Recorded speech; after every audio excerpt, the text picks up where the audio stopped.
Ladies and gentlemen, good evening. I'm Wadha Al-Maini from Abu Dhabi Arabic Language Center.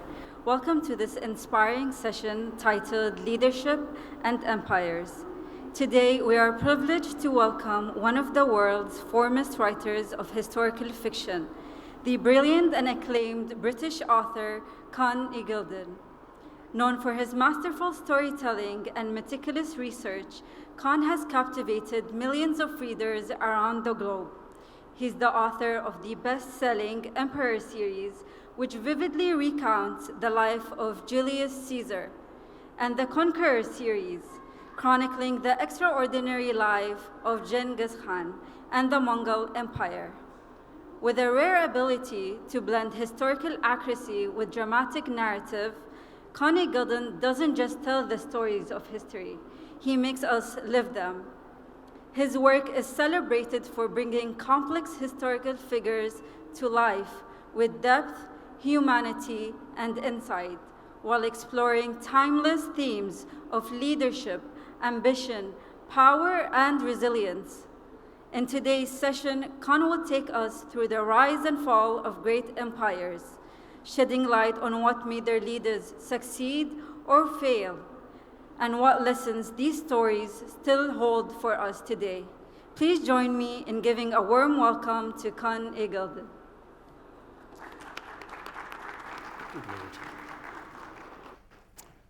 Thank you very much.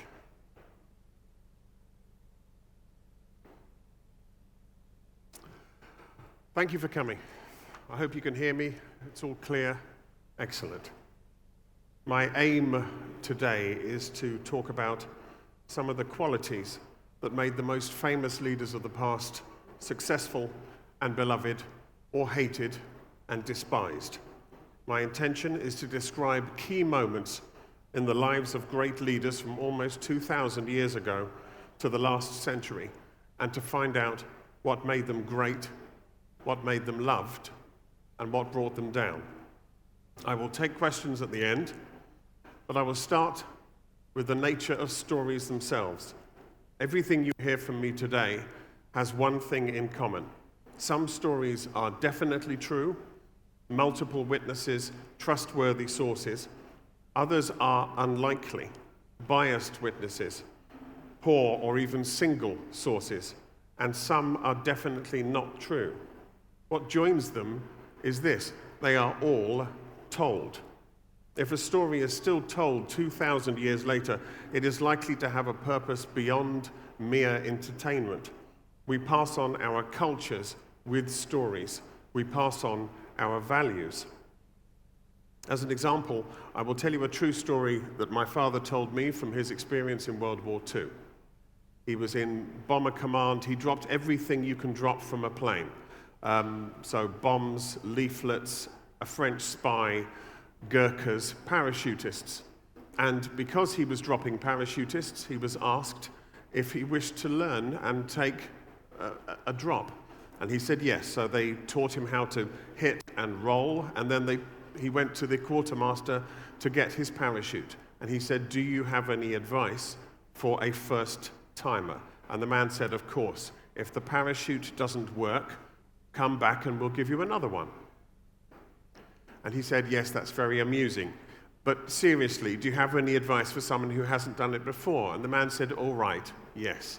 He said, "If the parachute doesn't open and turns into a cigar shape so that you are going very fast towards the ground," he said, "what most people do is they put their legs together as they have been trained to hit and roll."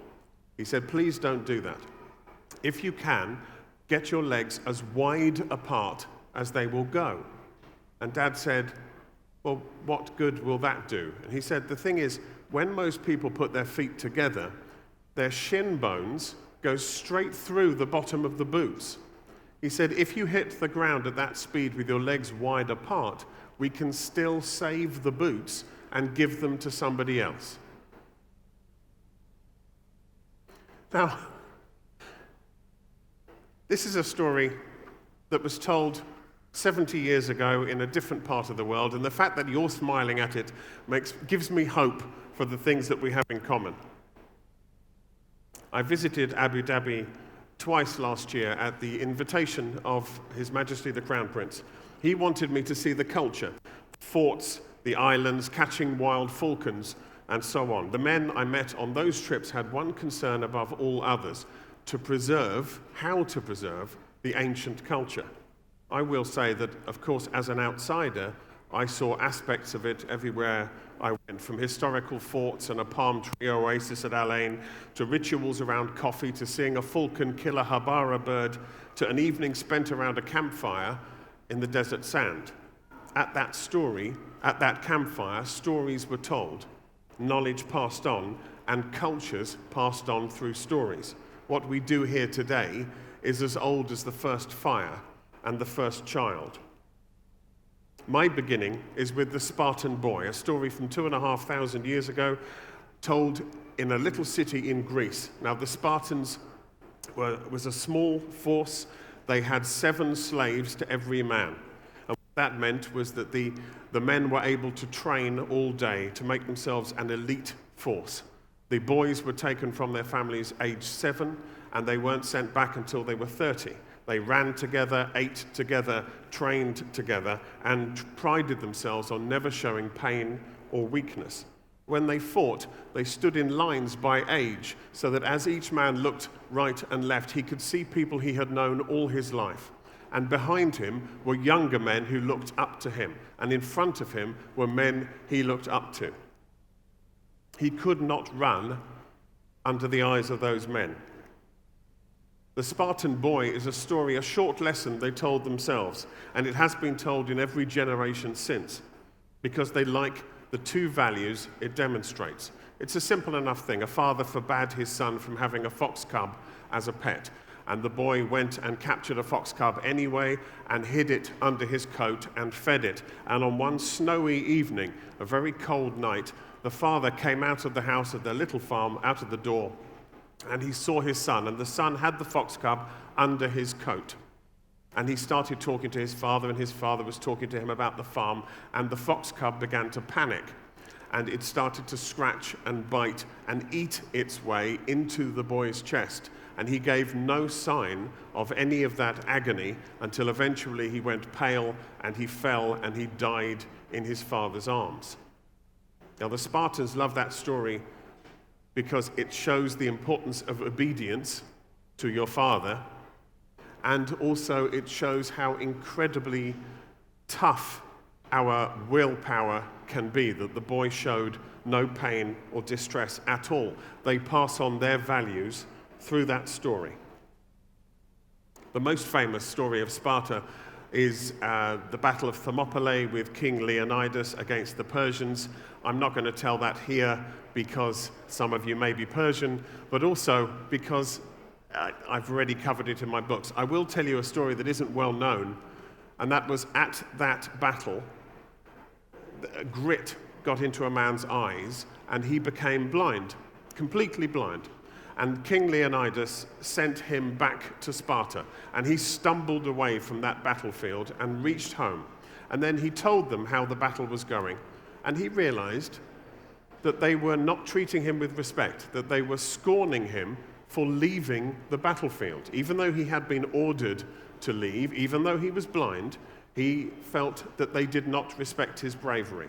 So when the full Spartan army came to face the Persians again, he insisted, over a year later, on being at the very front, and he charged the Persians on his own and was immediately killed, which he saw as a way of redeeming his honor. Alexander the Great was with an army of around 30,000 men when he decided to cross the Gadrosian Desert, today the Makran region in Iran, southern Pakistan. It's not a vast distance from where we are, and even as a Greek, Alexander had no idea of the sort of heat he was going to experience, much like myself. Every day when he tried to cross that desert, he walked at the front with his men. He showed them that he was enduring hardships with them. Food and water was rationed, but after a month, they were in real trouble. He sent out search parties for water, and one of them returned with a single helmet full of water that they had collected from a seep where the water dribbles in. To their astonishment, Alexander poured it out on the ground rather than be the only one to drink. His men were inspired by that. They marched on, but over that 60-day march, he lost half his army to dust storms, heat, thirst, and exhaustion. Yet, like the Spartan boy, that story is still told today. We admire courage and leaders who endure and leaders who work with their men. It is not an accident that the Royal Military Academy of Sandhurst has as its motto, "Serve to lead." 200 years after Alexander, Julius Caesar was the man who turned a Roman republic into an empire. He was inspired by Alexander, though he started later. We know the 33-year-old Julius Caesar wept at the foot of a statue of Alexander because by 30, Alexander had conquered the whole world. Caesar was also inspired by his uncle Marius, a man who understood the legions were loyal to the people who created them, who gave them their identity. When Caesar's uncle was in dispute with the Senate of Rome, literally the old men of Rome, he reminded them where power lay by marching men into the center of the city, right into the forum and the steps. The crowd grew angry, and they were pushing and jostling on the edge of a riot. Caesar's uncle Marius faced the old men on the steps of the Senate house and said words that his nephew Julius Caesar was there to hear. "Make room for your general." And his men drew swords and cut the crowd back until they ran. The message was very clear, and it was a message Caesar absorbed. If you have the support of an army, you can cut through problems. Yet Caesar was more than a war leader. He was more than a simple man. When he had gained power, he was challenged by a man called Gnaeus Pompey. A civil war began, and Julius Caesar worried that it would leave Rome weak. If the two most powerful men in Rome smashed into each other and all of the soldiers died, they would be vulnerable to forces outside. So he came up with an idea that would completely destroy Pompey's military ability. 2,000 years later, the word Caesar, which would have been pronounced Kaiser, was still being used by the Germans for their leader. They had a Kaiser, and the Russians in their leader, Tsar. Both of those come from his surname. And this is why. Facing Roman soldiers, the common expectation was that the winning side would have most of the losing side executed, certainly all the officers. But what Julius Caesar did was he faced them, he won, and then he said, "If you lay down your weapons and swear an oath never to fight me again, you may go free." And they laid down their swords and left the battlefield. And from that moment, what it meant was that any Roman force who came to fight Julius Caesar knew deep in their hearts that they didn't have to fight to the death. That if they simply laid down their swords, they would be allowed to leave. And that meant that no matter how Gnaeus Pompey raged and swore and offered punishments, it was impossible for him to win, because no matter how large the army was he sent to Julius Caesar, they laid down their swords, they took an oath not to fight him again, and they left the battlefield. As Abraham Lincoln once said, "Do I not destroy my enemies when I make them my friends?" He was an extraordinary man, Julius Caesar, and he was followed by his great-nephew Octavian, who became Emperor Augustus. He ruled for 50 years, and perhaps in some ways he's best known for what was called a perfect Roman death. At the end of his life, he was an old man, he was sick, he was dying, and he had to choose between two people to come after him. The first was his stepson, Tiberius, a man in his 50s, and Augustus feared that he was not a good man to be emperor. And there was also a single surviving male relative who was such a terrible young man, such a wild young man, that he had already been banished from Rome and was in a little prison on an island under 24/7 guards. And before Augustus died, he wanted to see that young man for the last time. So he ordered a galley to his home. He had it rowed up the coast, and he walked in to have the conversation with that young man. And we don't know exactly what he said. It isn't reported. But it lasted for 2 or 3 hours, and when he came out, he said to his guards, "No, go in and kill him." And they went in and killed his last blood relative, because whatever the young man had said was not enough.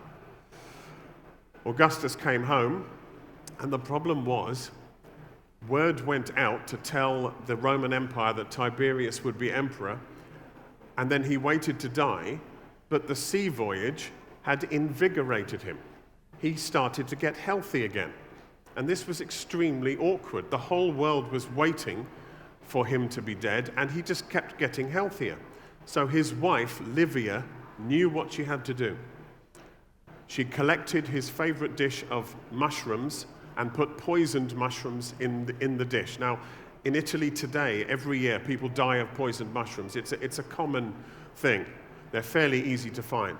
She made up a dish, she fed it to her husband, and when the pain began, and he suddenly realized what was happening, he said, I forgive you. And he brought all the servants around and made sure they understood that his wife was not to be punished, that she was doing the right thing.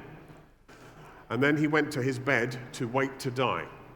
And he had prepared a final line for a Roman emperor, which was, "I found Rome in clay, I left her in marble." And of course, because real life is messy, he said the line and didn't die. So he waited, and he waited, and he grew sicker and sicker, and finally he said to his wife, "Did I play my part?" And she said, "Yes." And then he died. He was followed by Emperor Tiberius, and Tiberius was a monster. He was genuinely one of the most horrible human beings ever to live. And I won't tell a lot of stories about him. I will tell only one that demonstrates the sort of man he was. Tiberius was not a dedicated leader who cared about his people. He actually spent almost all of his reign on the island of Capri.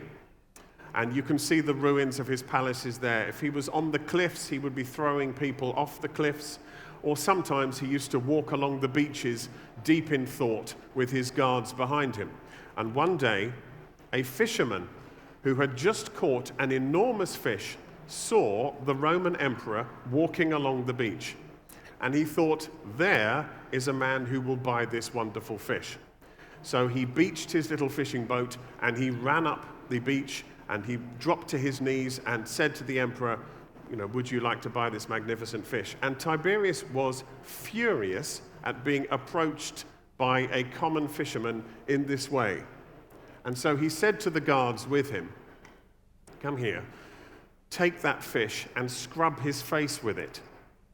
Now, I'm sure you've all seen fish and scales, and rubbing a fish hard onto a man's face is a brutal thing to do. And they did this for a while. And then they stopped and said something like, "What do you think of that?" to the fisherman. And he said one of my favorite lines from history. He said, "I'm just pleased I didn't try to sell him the lobster that I caught earlier." Which is brilliantly funny, considering he was just having his face rubbed with a fish. And Tiberius, because he had no sense of humor at all, said, "Fetch the lobster." And he had the man's face scrubbed with the lobster. That's all I'm going to tell you about Tiberius, because he was horrible. No sense of humor. Leaping forward 1,000 years, Genghis Khan. Now, he was an extraordinary leader. His men loved that he rode with them. He lived as them, was completely part of their culture, but never separate. He is today most famous for his ruthlessness. And I'll tell you one example. His father was killed. His father was the Khan of a small tribe, the Blue Wolves, or Borjigin. His father was murdered, and the tribe did not want the man's family to remain with them. So they abandoned them. They were a nomadic tribe, and they left the mother and 6 children down to a babe in arms on the endless sea of grass that is Mongolia, and they left them to die. They were not expected to live. There's not much game and not much to eat, not much to drink. And the tribe moved away. And Genghis and his brothers and their mother decided that they might survive. They could buy time by collecting everything they could eat: grasses, insects, anything, any fish they could catch, anything at all. And they would share everything they found for every mouth of the family. And what Genghis discovered with his brother was that one of the other brothers was not doing that. He was eating everything he found and then accepting the share from the rest of the family. And so Genghis and his brother killed that brother because he was going to destroy them all. They were so close to starvation that that brother's greed and selfishness was going to kill them all. Because Genghis Khan was a man of utter practicality and no sentiment. He did what he felt had to be done, which made him, for his enemies, terrifying. It was, for example, a poor decision by a group of raiders to steal his wife. But they did. They took his wife away, and over a period of months, the very young Genghis, still then called Temujin of the Blue Wolves, tracked them across endless sea of grass, found them, caught them, killed them. He may have eaten their hearts, which was a fairly common thing to do at the time, but nobody knows for certain. We know he recaptured his wife, and the problem was she was pregnant. And he was not certain that he was the father. And it's the great blind spot of his life. When she delivered a son, whose name was Jochi, Genghis never trusted that son because he was never certain that son was his. In all of Genghis Khan's life, there is only one general who ever rebelled against Genghis Khan, and that general was his son, Jochi. It shows the difficulty of not trusting him. In fact, he could not have been more his father's son. As a side note, in Mongolia in the 1990s, the government wanted to establish a more modern society, so they said to everyone who had just one name, you will need to choose a surname so that we can have a modern society. And 70 to 80% of people in Mongolia chose Borjigin, which is Genghis Khan's tribal name. It's like everyone choosing Smith, and it meant the entire thing was a waste of time, and they had to go back and start it all over again. Now, Genghis adored his grandchildren. He was a good father, a good brother, a great-grandfather. He particularly liked one called Kublai, pronounced Huplai. And he said he was the clever one, that the others should ask if they had a problem, they should go to Kublai. That boy went on to become the emperor of China, founder of the Yuan dynasty, and at that time the richest and most powerful man on earth.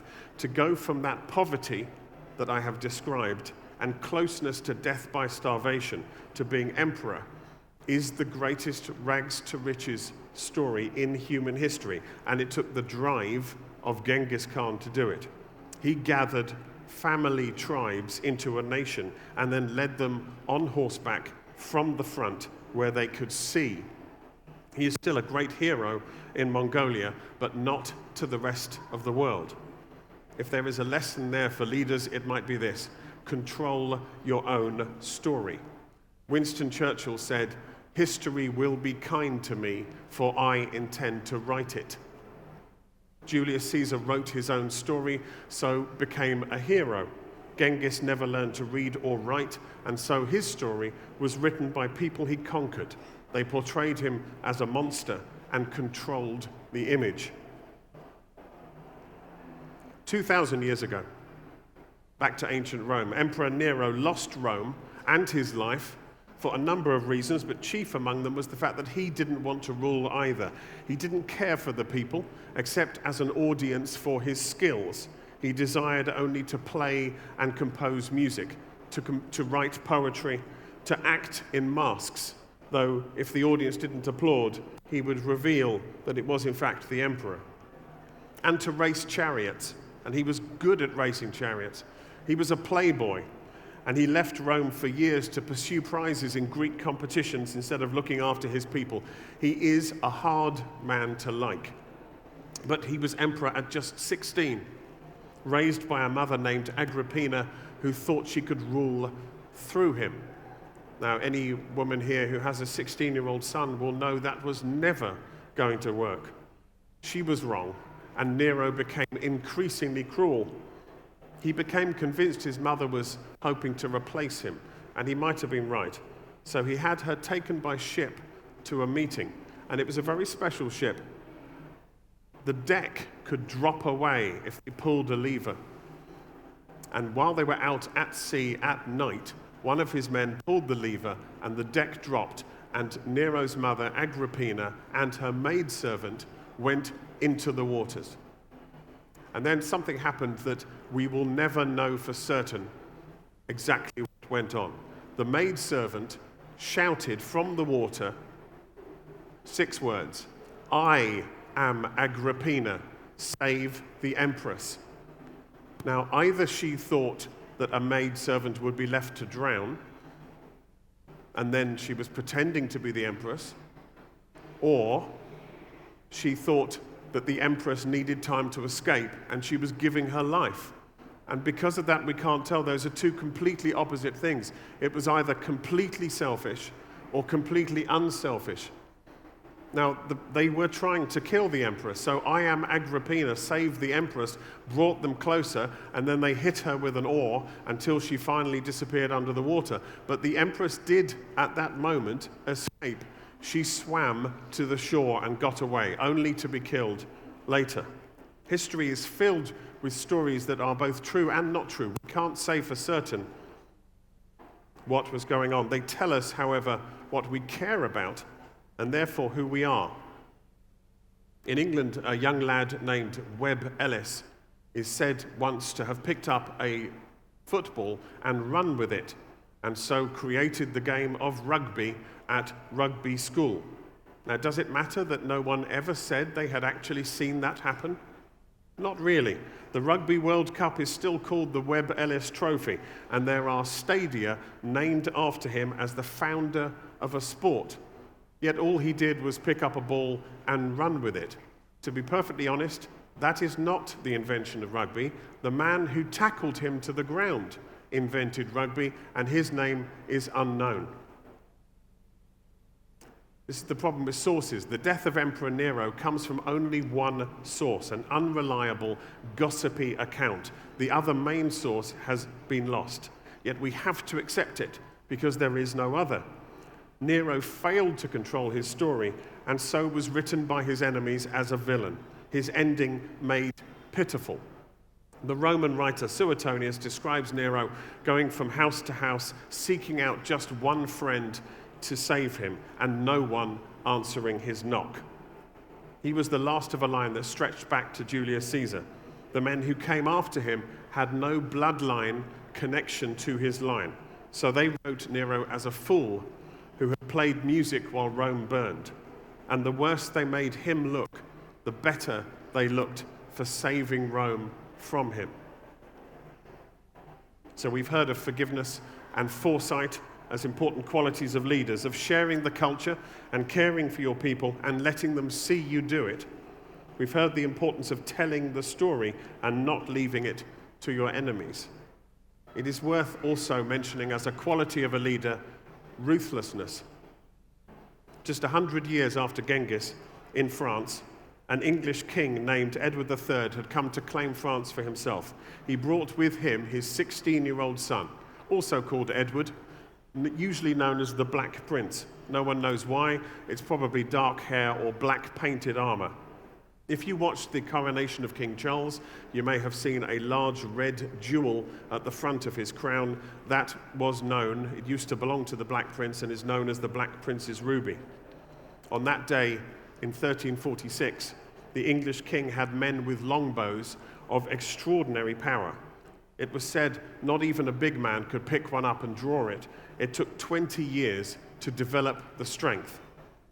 On the French side were crossbowmen and a vast force of knights in armor, just itching to destroy the English king. As the two sides met, the Black Prince was at the very center, 16 years old and surrounded by his own knights, and he went down in the crash of arms. And Edward III, watching from the side, felt his knights begin to surge forward to save his son. And he said, "No, wait, he must win his spurs. He must prove his worth." And he let his 16-year-old son fight his way free in that battle. And he did. That was the extraordinary thing that young boy, that young man did. And at the end of the battle, which was a success for the English king, the young Black Prince heard of an extraordinary thing, and he walked across the battlefield to see it. And what it was another blind man was on that battlefield, a man called Blind King John of Bohemia. And he had been blind for 10 years, but he could not imagine a fight against the English going on without him present. So he had his horse tied to the horses of his men, either like that or in a line, and then he was part of a charge, and he was killed. Of course he was killed, but his bravery so impressed the young Black Prince, the Prince of Wales as he was called, that he took the man's symbol from his shield, which is 3 feathers, and it is still today, 700 years later, the symbol of the Prince of Wales. Another story of father and son into the 20th century. In 1941, so my dad was still alive at this point, when the Germans invaded Russia, they did so at extreme speed, a blitzkrieg. They took vast amounts of land and overcame Russian forces. And one of the things that happened in an extraordinary bit of bad luck was that Stalin's son, Yakov, was close to the border. And when the Germans invaded quickly, they captured him without knowing who they had. And when Stalin heard that his son had been captured, he was furious because he said that his son should have died rather than allow himself to be captured. A little bit of time went on and the Germans worked out who they had, and they were delighted because they had lost a few prisoners in the chaos of the attack, and they wrote to Stalin and said, "We will exchange your son for a field marshal, a very high-ranking German who'd been captured." And Stalin wrote back and said, "No, my son is not worth a field marshal." The Germans were a little bit surprised by this, but they said, "All right, we've captured a few other officers." So they wrote back to Stalin again and said, "We are willing to exchange your son for these officers." And again, Stalin refused and refused and refused until his son eventually died in a German concentration camp. And what the Germans should have realized then was that a man capable of allowing his son to die in that way was a very, very dangerous enemy to have, and that Stalin was so incredibly ruthless that they really didn't realize how much trouble they were in. Now, I seem to have found my way onto fathers because this, in a way, is more relevant. It is unlikely that any of us will lead a battle one day, but we can all pass on values to our sons, mothers, fathers, and so on. So I'll tell you 2 short stories. The first is set in the 1920s. It's a true story. There was a man in those days called Al Capone. I don't know if you know the name, but he was a very famous gangster. He dealt in illegal alcohol and he was an incredibly violent man. And he had a friend known as Easy Eddie, who was a lawyer. And Easy Eddie had a great talent. He knew exactly how to bribe, persuade, or threaten to to get what he wanted. So, for example, he would bribe judges, police sergeants, jurors, witnesses. And what it meant, at one point, to give you an example, Al Capone beat a man to death with a baseball bat in a restaurant that was filled with over 100 people, and there was not a single witness willing to come forward. And that was down to the skills of Easy Eddie. So Al Capone recognized his abilities, and he gave him everything. Cadillacs, jewelry. At one point, he gave him an entire Chicago city block as his own. And the problem was, Easy Eddie had a son. And as the son grew up, he started to ask difficult questions. Questions like, what do you do for a living, Daddy? And the answer that I keep violent psychopaths out of prison by bribing the police and judges was not one that he felt comfortable giving. And this bothered him. As a father, it bothered him as he watched his son grow, until eventually Easy Eddie decided that he could not do it any longer. And he went to the authorities, and he was part of the tax trial that they eventually got Al Capone with, and so that he spent the last years of his life in Alcatraz near San Francisco. And Easy Eddie knew very well that to do that in Chicago in the 1920s was a death sentence. He would not survive. And sure enough, a few months after the court case, he was machine-gunned to death in a street. And in his pocket was a few lines of poetry that I'll read for you. The clock of life is wound but once, and no man has the power to tell just when the hands will stop, at late or early hour. Now is the only time you own, so live and love and toil with will, and place no faith in time, for the clock may soon be still. The second of those two stories is set in World War II, back to World War II again. And it was in the Pacific, around the carrier Lexington, where a flight of American fighters took off, and one of them, a young man called Butch O'Hare, discovered that his fuel tank had not been properly topped up, and he could not therefore go on the mission. And he signaled to the squadron leader that he was going back, and he turned back towards the carrier. And what that meant was that he was the only one in the air at the right range when a flight of Japanese Zeros, fighters, came in to attack the carrier. And he was the only one who had a chance at fighting them off. Now, we know exactly what happened. This isn't one of those stories with poor sources. There were cameras mounted on his wings that they were using for reconnaissance work. So we have the film of this. We know that he emptied his .303 guns into the first two Japanese Zeros and sent them down. And he then was out of bullets, but they were still heading towards the carrier. So he decided to use the flight surfaces of his plane, the wings, to smash up their planes. And he used his wings to rip off the tails of their planes. And all the time, they were weaving around him and pouring machine gun fire into his plane. Now, there's a very limited amount of time for any fighter to reach the destination and go. And they had used up all of their own fuel in fighting him. So eventually, they peeled off, and he crash-landed on the Lexington carrier. And the plane was riddled with machine gun holes from one end to another, but he got out without a scratch. He was the first official naval air ace, as defined by 5 kills in combat of World War II of the American Navy.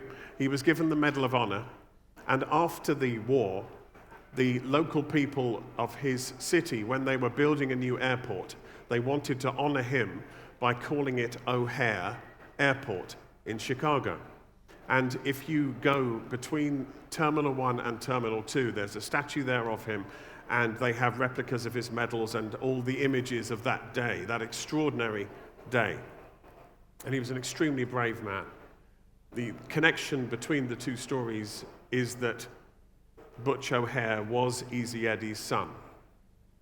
That was the young man that Easy Eddie hoped he would grow up to be. I'm going to finish with one story that I heard recently which I hope illustrates the importance of fatherhood. There was a man called Dr. Warren Farrell. He's still alive, but he was particularly famous in the 60s and 70s. He was involved in a lot of psychiatry and men's groups and various things. And he used to be very good at sorting out exactly what the problem was. And a businessman went to him, a very successful businessman, and Dr. Warren Farrell said to him, "What is the problem?" And he said, "The worst thing in my life is that I don't have a relationship with my son. I have no relationship at all. The wife and I, we broke up. It was a very messy divorce. I was busy. I was all over the world. I was making my fortune. I didn't think it was important, and I never spent enough time with him. And now, it's my biggest regret. I have no relationship with my son."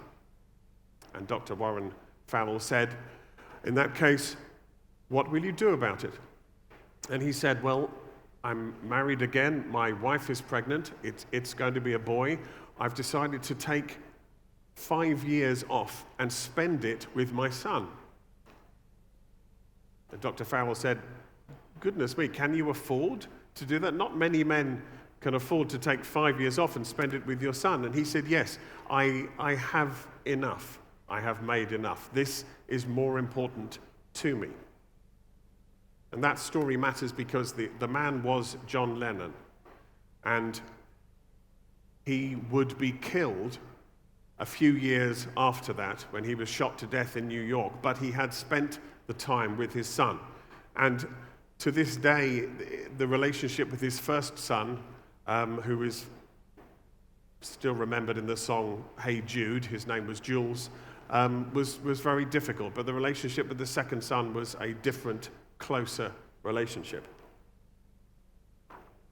To conclude, I hope, having heard these stories and the values that are in them, that you will go from here slightly changed. Over time, these stories may come back to you at moments of crisis, influencing your decisions. I hope so. That is the power of them. Or you may tell them to others to entertain or to pass on these values. People love stories, so I hope you do. If you tell just one person one of these stories, you will have given meaning to this talk. The advice my father was given on parachuting, the Spartan boy, the blind warrior at Thermopylae, Alexander the Great pouring the helmet onto the sand, Caesar's Uncle Marius saying, "Make room for your general," Julius Caesar forgiving legions, the perfect Roman death of Augustus, the fisherman who approached Tiberius on Capri, Genghis Khan killing his own brother to save his family, Nero dropping his mother and her maid into the sea at night, the Black Prince who had to win his spurs and took up the 3 feathers of a blind king, Stalin and his son Yakov, Easy Eddie and Butch O'Hare, Warren Farrell and John Lennon. These are stories that contain values in them, and with 10,000 more, they create cultures. It matters that women and children went first on the Titanic. It matters that Edmund Hillary and Sherpa Tenzing wouldn't say who had stepped first onto the peak of Everest. It matters that the author Roald Dahl nursed his wife back to health when all the doctors said she was a vegetable and he should put her in a home, and he nursed her back to health. And then when she was healthy again and had resumed her career as an actress, she divorced him for all his affairs. I don't believe it matters whether Sir Walter Raleigh really spread his cloak over a puddle for Queen Elizabeth I. It doesn't matter if it really happened. It's a story about chivalry and doing the right thing. So whether we can walk the line or not, we pass on ideas of right and wrong through stories. They are our most powerful teaching aid, our most important resource. Most importantly, you are the stories your children will tell one day. Thank you very much.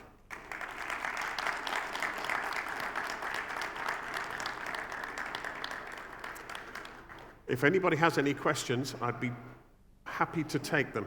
How are we doing for time? We're okay? Yes, you're going to have to shout. Yes. Hello. Conn, thanks for this session. I have always wondered about the stories that become part of history, because ultimately they just, you know, how do you separate myth from history if you start believing in stories? Stories may have some value that they propagate societal values, but when they become part of myth and then there is no way of separating the history from the myth, then those stories should be separated from the history part, no?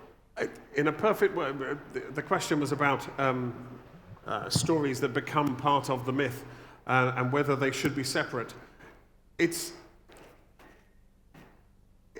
impossible to a degree to separate the ones that we cannot be quite sure about from the ones we are absolutely certain about.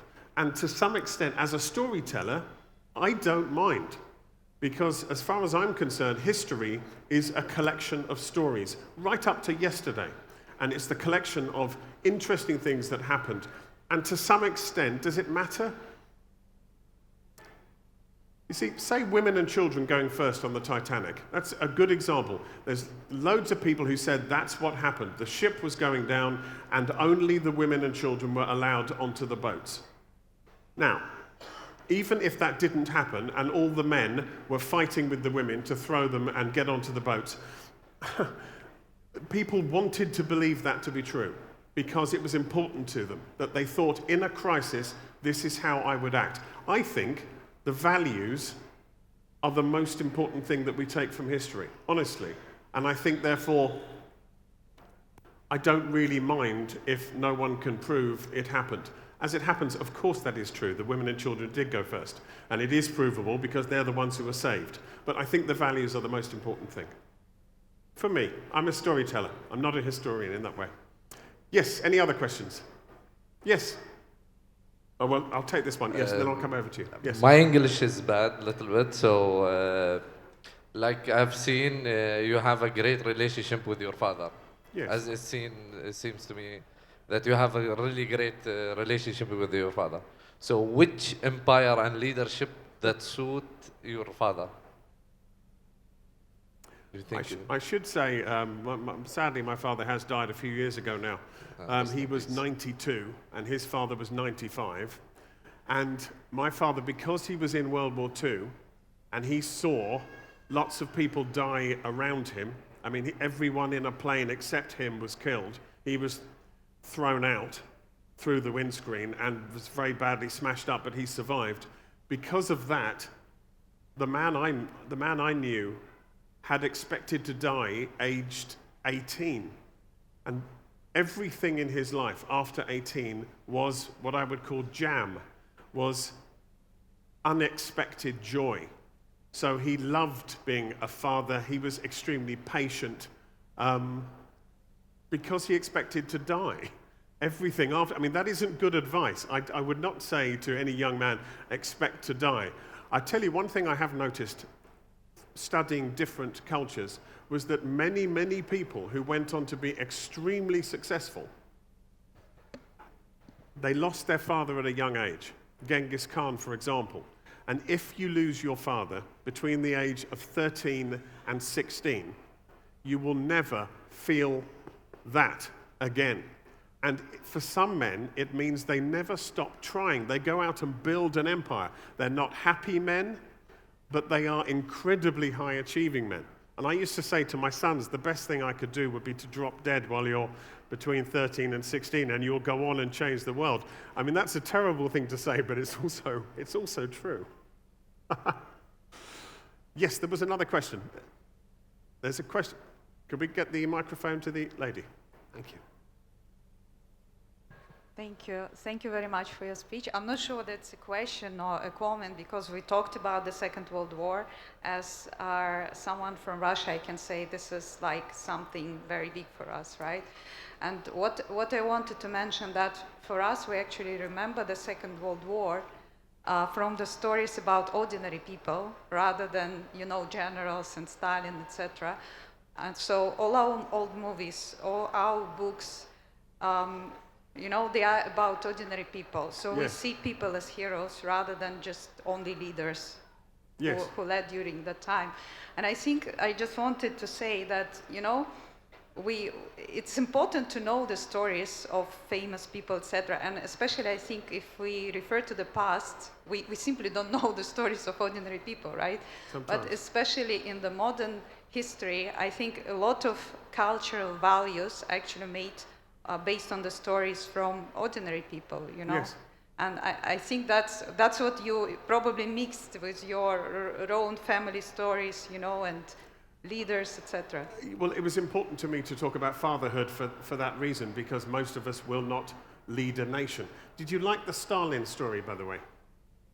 I liked, but it's not only one story, like similar story about him. Like as far as I remember, he didn't visit funeral of his mother, and so he was just not related to his family. You know. So it's not only, but there was also during the Second World War, there was indeed this perception that people who were captured, they were supposed to die, to kill themselves, or they were not supposed to be captured. And when they came back, a lot of them, they went through Stalin camps when they came back as well. Yes. So it's a very sad story, actually, in reality. Absolutely. No, I mean, thank you for the comment. Thank you. I mean, as I say, I think there are greater cultures, but then there's also the microculture of our own family, how we raise our children. And I think in many ways that's more important, that the bigger culture is built from a million smaller cultures of how you raise your own children.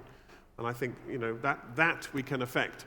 I can be a good father, and I can change the world in that way. That's sometimes all I think you can do. Good question, gosh. Any other questions? You've been a lovely crowd. Yes, there's one at the back. Where's the microphone?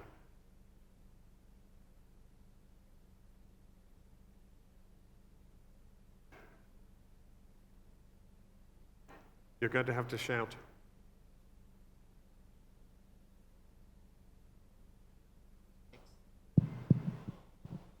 Yes, thank you. In an age of AI, and it seems that the art of writing, and not necessarily writing on a tablet or an electronic machine, the art of writing has been lost.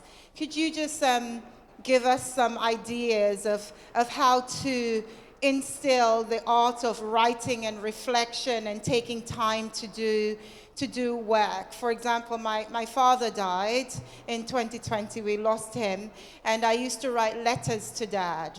After he had gone. So I know. So before, I wrote on his birthday and Father's Day, I normally write him a letter and read it to him. And even after, I've continued writing to him. And I always get the question as to, write that on a tablet, because I have about 20 or so journals. Can you just go through your process of writing and the importance of keeping notes and building that relationship of writing and reflection and thinking on this generation? I do have a good example. It goes back to families and family history. My father was of a generation who would not speak about his past easily. And he once said when his mother died, a lot of knowledge died with her, all the little stories about villages of the south coast of England. And I said to him, Dad, when you go, all the knowledge that you have will be lost. So could you tell them to me and let me record them? And he said no, he would not let me record him. So in the end, what we did was so silly, but he would tell the story to my mother, and I was allowed to sit in the corner of the room with a piece of paper and scribble as fast as I could and get all the details down. And that was the only way he would let me record his personal stories. But because of that, I have them. I could tell you them now. And that's because he allowed me to do that.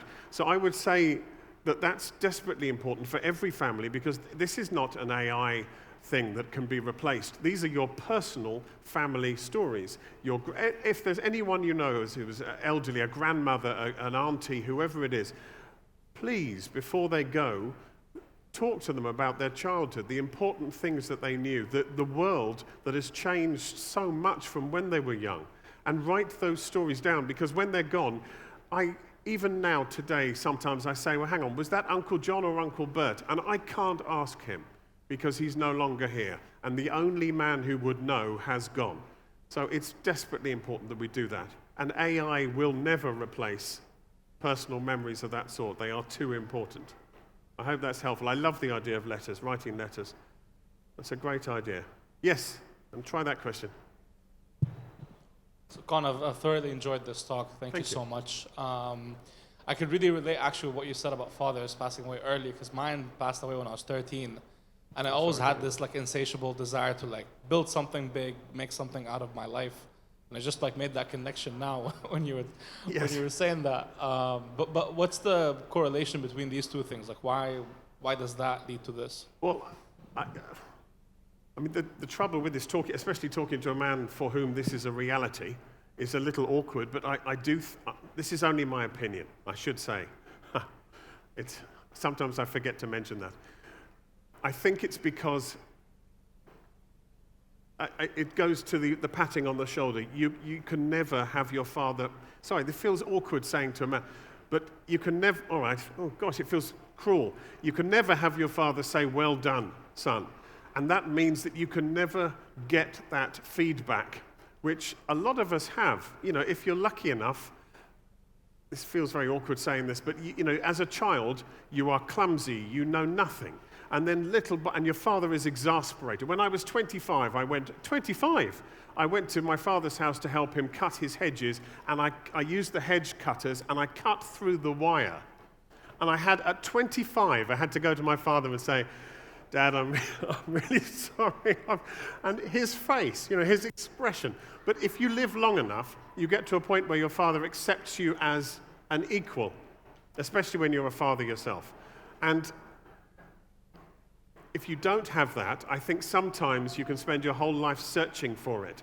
And that can build empires. There is a place for that drive, that incredible drive. And if you start to look it up as a matter of personal interest, you can pick the 10 most successful people in the world. Find out when their father died. It is men. This is all men. Find out when their father died. It is surprisingly common. It's a good engine. But you know. That's. I've never been asked by someone who was actually in that position, so I hope that wasn't insensitive. Wonderful. Are there any other questions, or shall I just tell you a story of my dad? We're running out of time, aren't we? Are we okay for time? Really? Oh, I could tell a very quick story. Very quick. Okay. My father was asked if he would take a French spy to France. It was an emergency. There was no one else around. He had to go up that night. And Dad said, fine. So he was on his way out to the plane when the officer said, the only problem is he's not good at parachuting. In fact, he's kind of famously afraid of parachuting. He might refuse to jump. And Dad said, well, what can I do? If I go up there and we open the doors and he refuses to jump, what exactly do you expect me to do? And he said, look, you have a pistol. He said, if it comes to it, he understands a few words of English, point the pistol at him, say jump, he'll get the idea. So Dad said, okay. So they went up and they had a red light in the cabin, and my dad had a little clicker and he could turn the red light green. And they got over the position where the map operator, the navigator said this is the correct spot.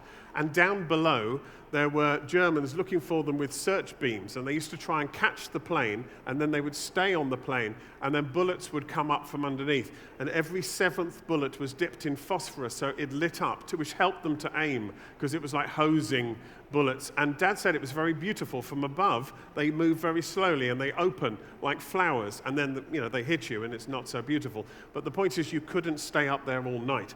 So he saw the French spy who was dressed completely in black, carrying black bags, black parachute, everything, and he was ready.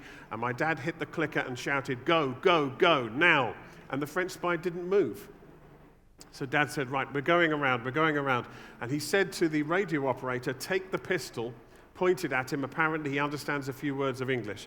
So he said, all right. So they went around again, and they got to the right spot, 3, 2, 1, and Dad hit the buzzer, and it went green again, and everyone shouted, go, go, go. And he stood there. So the radio operator pointed the pistol at him and said, you see this, mate? You see this, right? You jump. Understand? You jump. See this? You jump. And the French spy said, Moment, moment, a moment. And he reached down into his bags and he came up with a submachine gun. And he said, no, I not jump. And so they flew home. They had to fly home. You do not argue with a man with a machine gun. And my father landed in England again. I don't know whether the French spy got back to France by boat, because this is a true story, so it doesn't have the ending that I would love. But that's a true story from my dad from World War II, and it's one that he told me when I was sitting in the corner of a room scribbling. So I'm going to leave it at that. You've been a lovely audience. Thank you very, very much.